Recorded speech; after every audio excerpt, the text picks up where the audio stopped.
Hello, today I invite you to dive into two keys, must-have keys of knowledge geopolitics.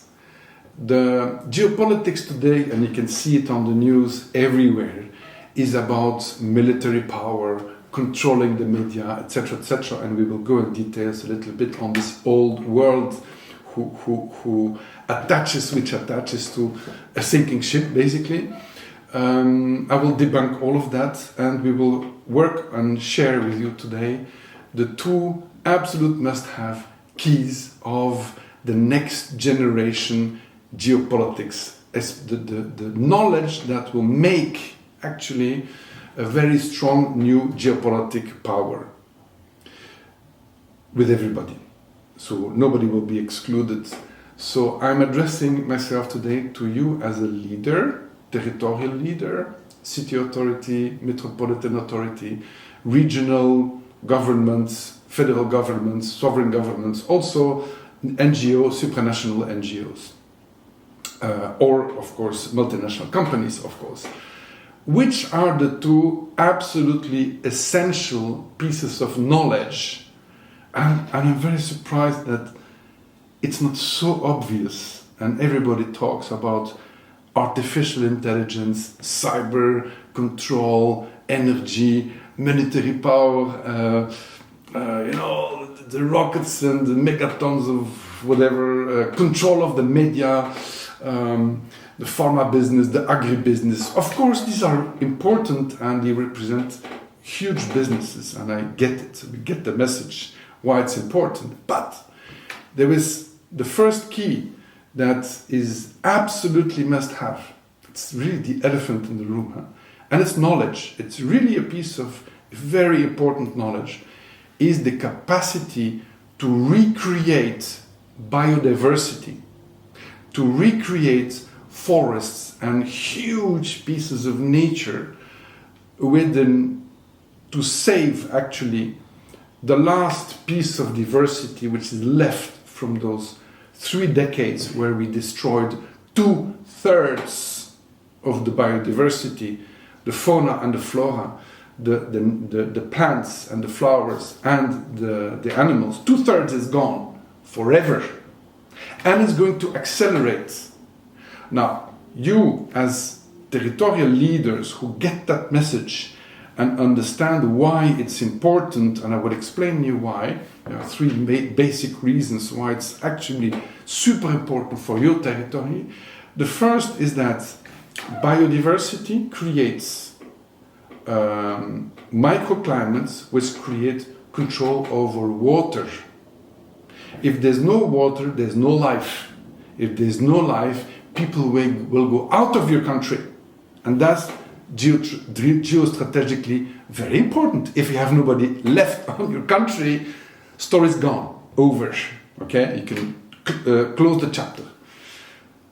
Biodiversity, water brings food autonomy. You know, as much money you have, you cannot buy food if people don't want to sell it to you. If you cannot get food into your country. So food autonomy and create autonomy and not a dependence from whatever food that comes from across the world is a major strategic issue. And it's very curious that nobody realized that. It's so obvious today. You can see it with the naked eye. But also a third aspect of it, and you can see it, what happened in India, in Pakistan, and all those places where we had this, and drafts, even in Europe, everywhere, in California. Check it out, look what's going on. Climate mitigation, climate change mitigation, if we can create those huge areas of greening, we will change the climate in the positive. And it's perfectly possible, and it's completely scientifically proven that microclimates are created.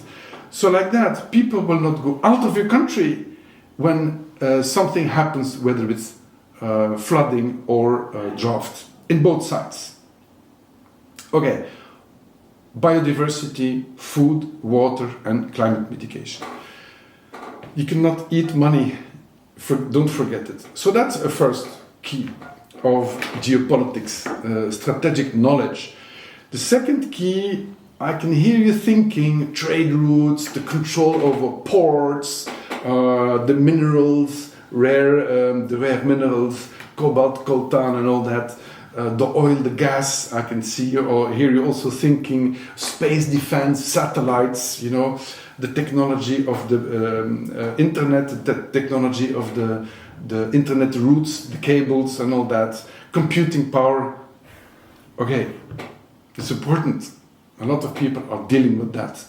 But there is a second ultimate key of geopolitics and of strategic knowledge that you as a leader should dive into absolutely urgently, and it can go very fast, and that's our job. We can talk about it, check out our publications, our websites and our programs. It's the capacity to mobilize your people on positive, creative, co-constructive, desirable future. You can scare them to try to control them, but it will not lead you to the next century, to the next decade, the next century, to freak people out. You will not do anything interesting and valuable with people who are dependent and afraid. Nothing interesting. So the knowledge to do exactly the opposite, and don't you be afraid of doing that, because it's so beautiful and incredibly powerful to have full communities starting to work and think and act in a conscious and creative way to be much more efficient with resources and create this new kind of abundance, because we are much more efficient in the use of resources. All the economic theories prove it, that collaboration is much more efficient than competition.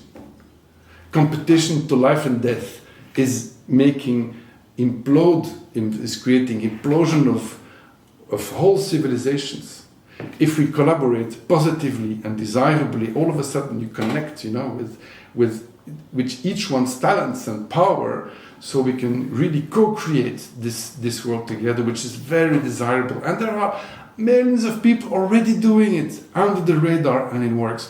So you as a leader, dive into this knowledge, so we can together create that common progress. That piece of knowledge and capacity of mobilizing. Don't go tomorrow out to make a public discourse. I've seen the light. No, wait, do it little by little, connect, learn, read, learn about how it works, see what happens already, and little by little try, because it's a minority still today of people who are ready for that co-creation. It's less than 1%. It will not get you elected.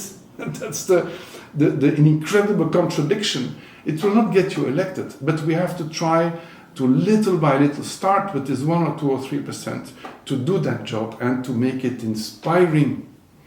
So, voila. And then after that, with the multiplying effect, we can double, quadruple, decouple every 6 months and create that emergence of that new civilization, which is already showing the top of the nose.